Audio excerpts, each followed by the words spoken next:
사랑하는 여러분, 감사와 기쁨이 넘치는 화요일입니다. 오늘 하나님의 말씀이 저와 여러분의 삶 가운데 소망의 시작이 되기를 주님의 이름으로 축복합니다. 오늘 저희가 함께 나눌 말씀의 제목은 광대하신 영광의 하나님 앞에 엎드러질 무력한 존재들입니다. 여러분, 태풍이 불어오면 그 태풍으로 인한 바람 앞에 모든 것이 날아갑니다. 그런데 이 태풍 앞에서 가장 안전한 곳이 있습니다. 그곳은 바로 태풍의 눈이라 불리는 태풍의 중심지이죠. 하나님의 심판이 임한다면 하나님의 심판 앞에 모든 것이 날아가게 될 것입니다. 그러나 가장 안전한 곳이 한 가지 있다면 바로 하나님의 품입니다. 오늘 말씀을 통해서 하나님의 품 안으로 함께 달려가 보도록 하겠습니다.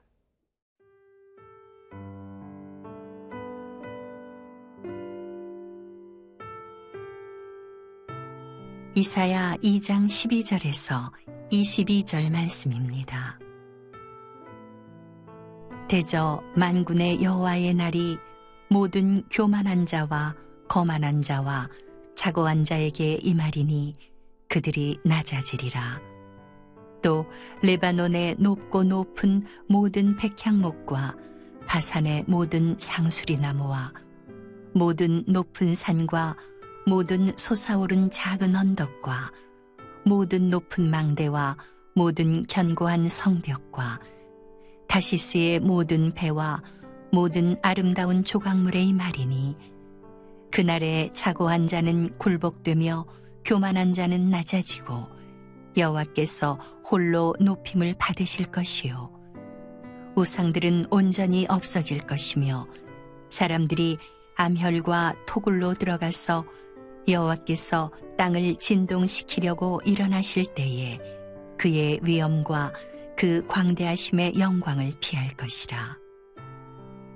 사람이 자기를 위하여 경배하려고 만들었던 은우상과 금우상을 그날에 두더지와 박쥐에게 던지고 암혈과 험악한 바위 틈에 들어가서 여호와께서 땅을 진동시키려고 일어나실 때에 그의 위엄과 그 광대하심의 영광을 피하리라.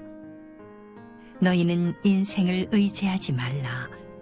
그의 호흡은 코에 있나니 셈할 가치가 어디 있느냐. 12절 말씀 같이 한번 읽어보도록 하겠습니다. 대저 만군의 여호와의 날이 모든 교만한 자와 거만한 자와 자고한 자에게 임하리니 그들이 낮아지리라. 12절 말씀에 여호와의 날이라는 표현이 나옵니다. 여호와의 날은 하나님께서 주권적으로 개입하셔서 역사적으로 이루어질 심판의 날을 의미합니다. 이날 하나님 앞에서 교만한 자, 거만한 자, 자고한 자에게 심판이 임할 것이라 말씀하시죠. 하나님은 이 심판의 방법에 대해서 마태복음 13장 말씀을 보니까 예수님께서 알곡과 가라지 비유를 해주셨습니다. 농부가 좋은 씨앗을 밭에 뿌렸는데 원수가 밤에 와서 가라지를 뿌려 놓습니다. 그러니까 알곡과 가라지가 함께 자라게 되었던 거죠. 종들이 주인에게 가라지를 뽑을까요? 물어봤을 때 주인은 추수 때까지 두라고 합니다. 이유는 이 가라지를 뽑다가 알곡까지 함께 뽑힐 것이 염려되기 때문입니다. 하나님께서 마지막 날에 여호와의 날에 악인들을 심판하시는 이유는 하나님의 백성을 정말로 사랑하시기 때문에 그렇죠. 하나님의 백성을 보호하시기 위해 악인의 심판을 유보해 주시는 것입니다. 그래서 어떻게 보면 악인들이 잘 되는 것 같습니다. 그들은 수단과 방법을 가리지 않기 때문에 그들의 모습을 보면서 우리도 유혹을 받게 되죠. 가라지가 더 빨리 번성하는 것 같고 발육이 더 빠른 것 같아 보여서 그래서 악인들의 삶을 따라가고 싶다라는 유혹을 받는 것입니다. 근데 여러분, 오늘 말씀을 통해서 우리가 분명히 기억해야 될 것, 여호와의 날, 심판의 날이 반드시 있다는 것입니다. 가라지의 그 길, 가라지의 삶을 따라가면 결국 교만한 삶, 거만한 삶, 자고해지는 그 삶으로 갈 수밖에 없습니다. 하나님께서는 교만의 길을 제일 싫어하십니다. 여러분, 만약 나의 삶 가운데 이 정도는 괜찮겠지라는 생각이 들면 거기서 당장 멈추십시오. 거기가 죄의 시작이고 교만의 시작이 될 수 있습니다. 믿음의 사람은 인내하는 삶을 살아야 됩니다. 결국 그 길이 생명으로 이어지기 때문에 그렇습니다. 하나님께서 추수하시는 날, 여호와 날 알곡과 같이 귀하게 주님 앞에 나아가는 믿음의 삶이 되시기를 주님의 이름으로 축복합니다. 13절, 16절 말씀에 보면 심판의 대상 이 내용이 나오는데요. 13절에 백향목, 상수리나무, 또 15절에 높은 망대, 견고한 성벽. 이것은 건축물들과 군사시설을 의미합니다. 그러니까 사람들이 하나님보다 무엇을 더 의지했는가? 눈에 보이는 건축물, 또 군사 능력 이런 것을 더 의지했다는 거예요. 또 16절에 다시스의 배, 이건 경제적 풍요로움을 의미하죠. 아름다운 조각물, 사람들의 눈과 허영심을 만족시키는 것들입니다. 하나님께서 심판의 대상을 불러주신 것은 당시 유다 백성들이 하나님보다 이런 것들을 더 많이 의지하고 따라갔다는 것, 그것을 경고해 주시는 것입니다. 이 말씀 통해서 오늘 우리에게도 동일하게 질문하십니다. 하나님을 의뢰하는 것, 의지하는 것보다 더 마음을 두고 쫓아가는 것들은 무엇인가? 여러분, 하나님을 의지하는 것을 방해하는 것이 있다면 그것이 나를 교만하게 만든다는 것임을 꼭 기억하십시오. 심판이 임하고 나서 깨닫는 것보다 더 중요한 것은 심판이 임하기 전 경고의 말씀 앞에 깨닫고 돌이키는 것, 그것이 중요합니다. 그것이 은혜의 삶이죠. 다윗은 이런 고백을 했습니다. 사망의 음침한 골짜기를 다닐지라도 해를 두려워하지 않는 것은 주께서 나와 함께 하심이라. 다윗의 고백, 다른 것 의지하지 않고 하나님이 나와 함께 하신다는 것, 그것만을 꼭 기억하고 나갔던 믿음의 삶이었습니다. 하나님께서 나와 함께 해주시는 것, 그분만이 내가 의지해야 될 분이라는 것, 나에게 만족과 안전을 주시는 분은 오직 하나님 한 분밖에 없다는 사실, 그렇게 믿음으로 고백하고 악인의 삶의 유혹을 뿌리치며 사는 복된 하루가 되시기를 주님의 이름으로 축복합니다.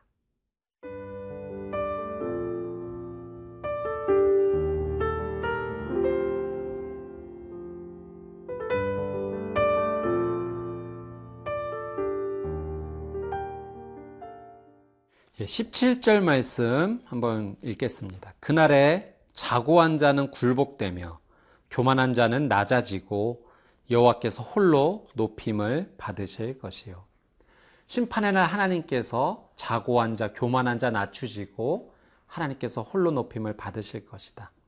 여러분, 많은 사람들이 심판을 생각을 할 때 벌을 받는 것이라 이해를 합니다. 물론 그것이 심판의 중요한 부분이기도 합니다. 그러나 심판에 하나님께서 뜻하시는 정말 중요한 의미가 한 가지 담겨 있습니다. 그것은 하나님이 심판을 행하시는 궁극적인 목적은 우리를 회복시키기를 원하신다라는 사실이죠. 어그러진 것을 하나님께서 바로잡아 주시고, 허물어진 것은 굳게 세워주시고, 잘못 세워진 것, 없어져야 될 것, 그것을 소멸시켜 주시며 더러워진 것을 깨끗하게 해주시는 그 놀라운 은혜가 심판의 의미에 담겨져 있다는 것입니다. 음악에서 조율이라는 것이 있습니다. 악기가 연주가 시작되기 전 그 음을 맞추는 것이죠. 근데 여러분, 이 조율을 할 때 예전에 없었던 어떤 새로움을 만들어내서 그 음을 맞추는 것이 아닙니다. 원래 있었던 음의 자리로 돌아가는 것이 조율입니다. 우리의 삶이 영적으로 하나님 앞에 조율되어져야 돼요. 그것이 바로 회개입니다. 하나님께서 원하시는 삶의 자리로 돌아가는 것이죠. 심판을 통해서 하나님은 우리가 제자리로 돌아가기를 원하십니다. 성경에서 끊임없이 주시는 메시지, 돌이키면 살아나리라. 하나님은 우리가 제자리, 하나님 원하시는 말씀의 자리로 돌아가기를 원하시고 우리가 살아나기를 원하시는 거죠.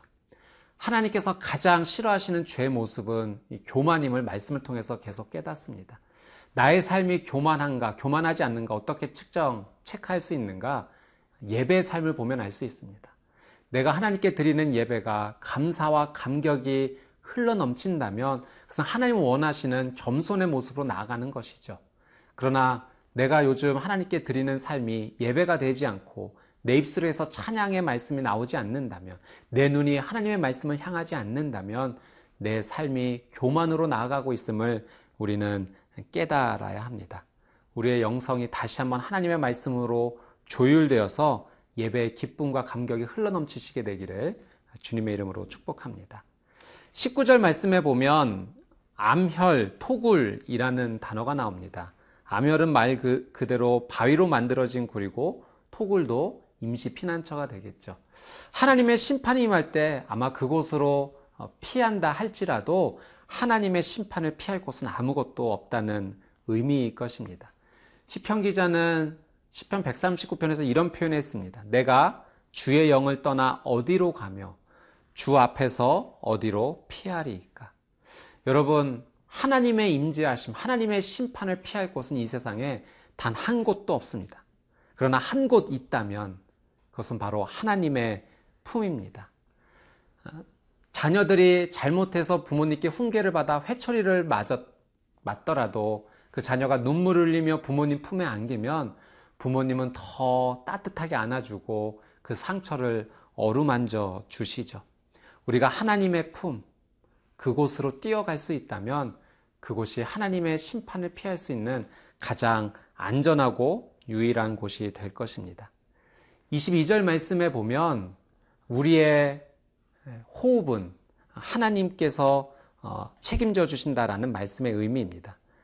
인생을 의지하지 말고 하나님의 온전히 의지하는 그런 삶이 될 때 우리의 삶에 놀라운 은혜가 시작될 줄 믿습니다. 오늘 주신 하나님의 귀한 말씀으로 승리하는 하루가 되시기를 주님의 이름으로 축복합니다. 기도하겠습니다. 사랑의 주님, 하나님의 심판은 우리를 살리시기 위한 하나님의 또 다른 놀라운 은혜인 줄 믿습니다. 그 심판이 지나간 뒤에 깨닫는 것이 아니라 임하기 전 돌이켜 살아나는 놀라운 은혜의 삶을 살게 하여 주옵소서. 감사드리며 예수님의 이름으로 기도드립니다. 아멘.